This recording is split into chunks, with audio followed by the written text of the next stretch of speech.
Hello इनका गणिसा, स्वागत है आप सभी का मेरे चैनल में और आज के वीडियो में भी। एंड आई होप आप सब अच्छे होंगे। शुरू कर रहे हैं आज का व्लॉग। सो मेरा जो लास्ट व्लॉग था वो आपने देखा कि मुंबई में किस तरीके से धूमधाम से गणगौर सेलिब्रेट होती है एंड वो आप लोगों को काफी पसंद आया था। तो यस, हर साल यहाँ पे सेलिब्रेशन ऐसे ही होता है।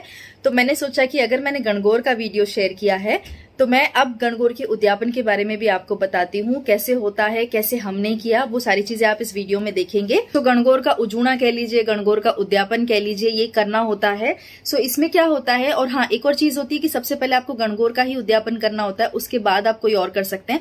सबसे फर्स्ट होता है सूरज जी का, वो उद्यापन होने के बाद में आप कीजिए गणगौर का, और गणगौर का उद्यापन होने के बाद में फिर आप कोई और जैसे करवा चौथ या किसी और जो भी आप व्रत करते हैं वो सारे आप कर सकते हैं। बट ऐसे कहा जाता है, बूढ़े बडेरे ये कहते हैं कि गणगौर का जितनी जल्दी आप उद्यापन कर दो उतना अच्छा होता है। इस वीडियो में आप देखने वाले हैं गणगौर का उद्यापन कैसे होता है, क्या क्या चीजें होती है, कैसे किया जाता है, वो सारी चीजें मैं आपसे शेयर करने वाली हूँ। किसका गणगौर का जुड़ा हुआ है वो भी मैं आपको बताती हूँ। सो जैसे मैंने आपको पहले बताया कि मेरा राजस्थान जाने का प्लान था, उसके दो मेन रीजंस थे।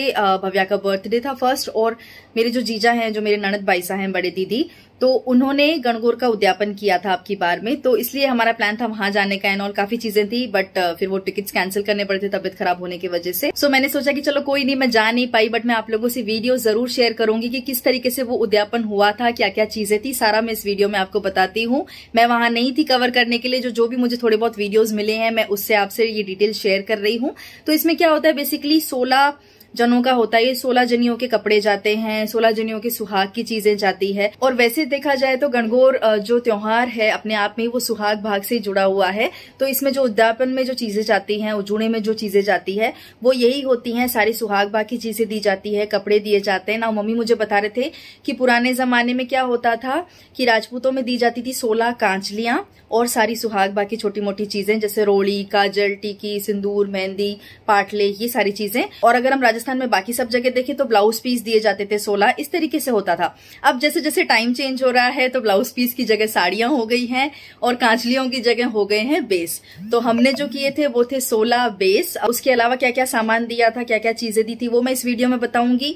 सो इसमें गणगौर पूजी जाती है जैसे यूजुअली 16 दिन पूजते हैं, गीत गाए जाते हैं और बहुत धूमधाम से सेलिब्रेट हुआ था जीजा के यहाँ पे। जीजा का जो ससुराल है वो सीकर में। जब मैं अब जाऊंगी अपने ससुराल तब वहां मैं आपको दीदी से मिलवाऊंगी, लेकिन जो फंक्शन होस्ट किया गया था वो था उनके फार्म हाउस पे, वो भी सीकर में ही है। तो थोड़ी ओपन जगह है, ग्रीनरी है, तो आराम से डीजे वीजे का फंक्शन रखा था उन्होंने, घूमर रखी थी, बहुत बढ़िया तरीके से किया था।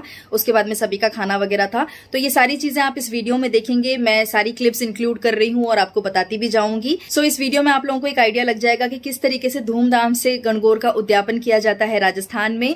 वीडियो कंप्लीट देखिएगा एंड तक। मेरे जीजा का डांस भी है इसमें, उनका घूमर भी है। उसके अलावा उनके फार्म हाउस में जिस तरीके से गणगौर का उद्यापन किया गया था वो सारी क्लिप्स भी हैं। सो कंप्लीट वीडियो देखिएगा, मुझे बताइएगा कि आप लोगों को कैसा लगा।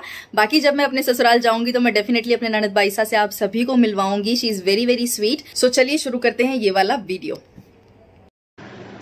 तो यहाँ पे मैं आपको सबसे पहले ये दिखा रही हूँ कि हमारी तरफ से जीजा के यहाँ पे, जीजा के ससुराल में क्या क्या सामान गया था उद्यापन के लिए गणगौर के। तो इसमें क्या होता है, बेसिकली आप अपने हिसाब से कर सकते हैं, कोई ऐसे फिक्स कंपल्शन या रूल नहीं है। बट जो 16 गोरनियों के जाते हैं, 16 लेडीज़ के कपड़े जाते हैं वो पीहर से जाते हैं। उसके अलावा घर वालों के कपड़े होते हैं।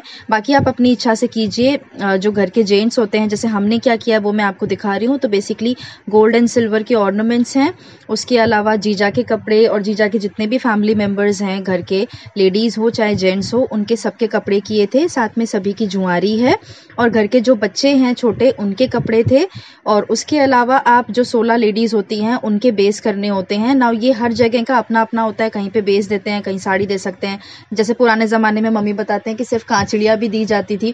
तो ऐसे टाइम चेंज हो रहा है तो उसके हिसाब से चीजें चेंज होती हैं। तो ये सबका अलग अलग होता है, आप अपने हिसाब से कर सकते हैं। तो हमने जो किया था वो मैं दिखा रही हूँ। तो 16 बेस हैं। इसके अलावा सारी फैमिली मेंबर्स जो हैं उनके कपड़े हैं और छोटी मोटी चीज़ें हैं गोल्ड एंड सिल्वर की। उसके अलावा सारे जेंट्स के कपड़े हैं, जितने भी घर के फैमिली मेंबर्स हैं उनके, ये सारी चीज़ें थी। प्लस जितनी भी चीज़ें हैं, जितने भी कपड़े हैं, सब पे लिफाफे हैं। तो बेसिकली वो सबकी जुआरी है जो यहाँ से मम्मी जी पापा जी ने दी है अपनी तरफ से। कपड़ों के अलावा जाती है सुहाग बाग की इम्पॉर्टेंट चीज़ें, जैसे रोड़ी, कुमकुम, सिंदूर, मेहंदी, बिंदी, पाटले, लाके, ये बहुत सारी चीज़ें होती है। तो इसका क्या किया था, टोकरियाँ टाइप, छोटी पोटलियाँ टाइप बनाई थी। तो वो आपको आगे वीडियो में आप देखेंगे जब जीजा वहाँ पे जचा रहे हैं ससुराल में तब। तो यहाँ पे बेसिकली ये जो वीडियो है ये हमारे घर का है, तो इसलिए इसमें नहीं रखी हुई है ऊपर, वो आप आगे देखेंगे। बट येस, कपड़ों के साथ साथ सुहाग बाग की जो भी छोटी मोटी चीज़ें होती हैं वो बहुत इंपॉर्टेंट होती हैं और वो भी दी जाती हैं।